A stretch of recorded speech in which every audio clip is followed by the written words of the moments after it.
So today I am working on process. I'm talking about process. And there's so many pieces to this, so hold on with me. So I've been a writer for many, many years, although I never considered myself a writer until my first book came out, Stories That Move, and I'm now heavily, deeply entrenched into book number two, the project book number two.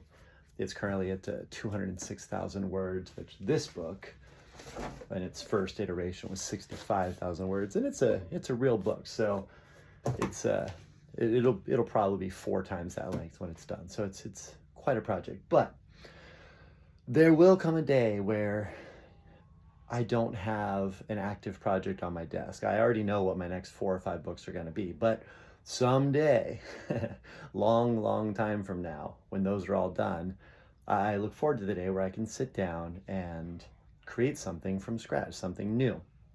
And always trying to be ahead of myself and really loving long-term projects, I've taken my obsession with typewriters, which is still a relatively new obsession, but I love them. I work on them, and I try to do a sheet every day. I don't get a sheet out every day, but I try to get a sheet out every day. And what I did is I bought this ream of paper, it has 500 sheets, and I put it in this basket.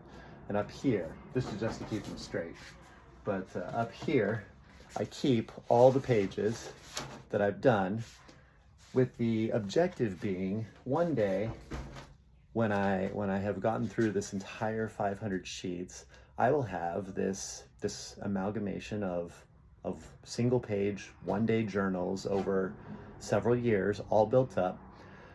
And I will sit down and I'll go through them and I'll sort them.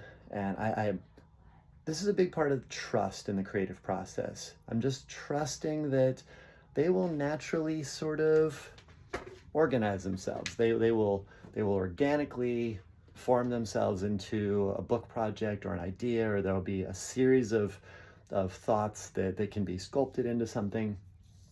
And maybe it doesn't turn into anything. That's okay.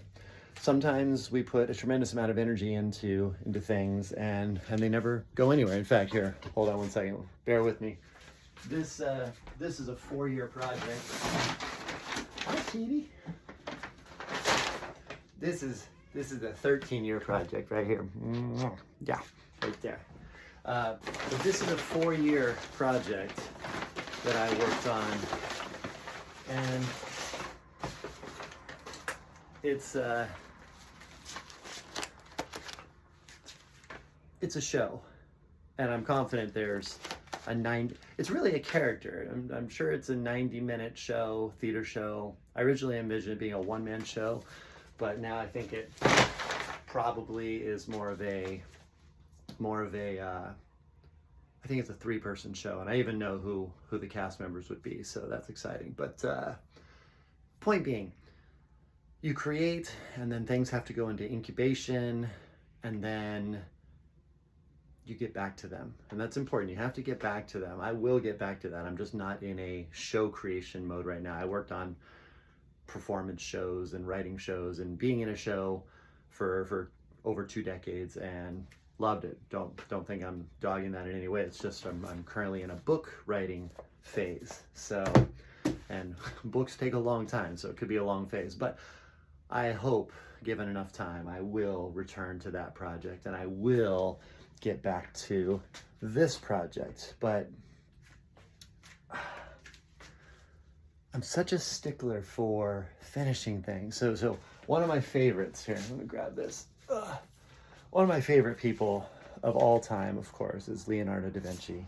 And this is Leonardo's Notebook, which I've only gotten to skim so far. I can't wait till the day I can sit and really digest this book. It is just, gosh, you turn to any page and it's awesome. It's so filled with so much awesomeness. But one of my, dare I say, criticisms or complaints or great disappointments with Leonardo da Vinci is that many of his pieces were not completed. And the tragedy that as the artist he was exploring and creating, and he would get 25% into a painting or a sculpture and he would discover the things he wanted to discover about it, and there was nothing. From that point, it was just hard work. It was 75% more hard work finishing the piece. So he would often, not often, but he would on occasion abandon these projects and not bring them to fruition. And then, so he would develop as the artist, but we as the end viewer, as the appreciators of his art, would never get to fully realize what his vision had been because he wouldn't finish the pieces. So having realized that, I try so hard to finish my pieces because yeah, you have to finish it so that people can appreciate it and learn about it and know what you were trying to do. So I know I'm jumping around here, but things like this. Right now, this is process. And I envision it being a book one day. I believe it'll be a book one day. I believe it will turn into something one day, just like I believe this will turn into something one day. And I'm definitely a finisher. I do bring things to their full completion. And sometimes it takes years, maybe even decades.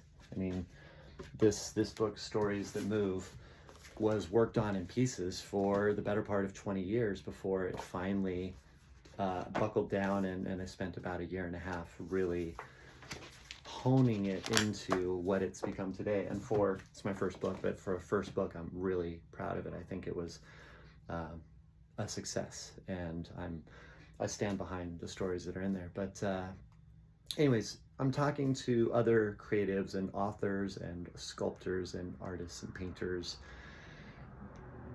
Believe and trust. Trust, that's what it is. Trust in the process. Trust in the process and try to cultivate that finishing mindset. When you've explored and discovered whatever it is that's fun about it, like say I only get through 100 sheets of this and then I don't get back to it. I still have 100-something sheets here that I can reference and dive into as part of that creative process. So it'll be a success even if I don't finish all 500 sheets, but I intend to finish 500 sheets. Given enough time, I will finish 500 sheets. And it also gives me an excuse, not that I need one because I love working on it, it gives me an excuse to work on my various typewriters, which I currently have 11. And what I do is they all work. So I cycle through them. So I'll work on this Underwood for a week or two and do a sheet here and there on that, and then I'll switch over to the Smith Corona. I've got a couple of those, or I'll pull out the Olivetti, or really love the Olivetti. That one's magic. That's one of my favorite machines. But anyways, I'm digressing. I'm all over the place. Believe in the process. Trust. Don't give up. Holy moly, don't give up.